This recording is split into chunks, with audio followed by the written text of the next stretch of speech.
யோனாவும் இன்றைய சபையும் ஒரு இக்கட்டான போனால் திரும்பி வராத இடத்துக்கும் நிலைமைக்கும் தள்ளப்பட்ட பிறகே அப்படிப்பட்ட பாடுகளின் பாதாள வயிற்றிலிருந்து கூக்குரலிட வேண்டிய நிர்பந்தம் நமக்கு ஏற்படுமோ?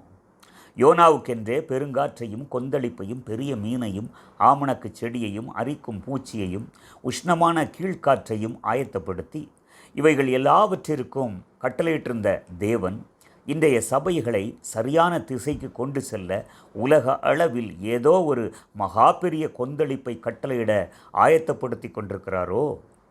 பாதாளத்தின் வயிற்றிலிருந்து உமது பரிசுத்த ஆலயத்தை நோக்குவேன் என்று கதறிய யோனாவைப் போல அப்படி ஒரு பயங்கரமான விலைக்கிரயத்தை செலுத்திய பிறகே பாதாளத்தின் வயிற்றிலிருந்து அவரையும் அவரது பரிசுத்த ஆலயத்தையும் நோக்கி பார்க்க வேண்டிய நிர்பாக்கிய நிலை ஒன்று நமக்கு வர காத்திருக்கிறதோ? லெனார்ட் ரேவன்ஹில்.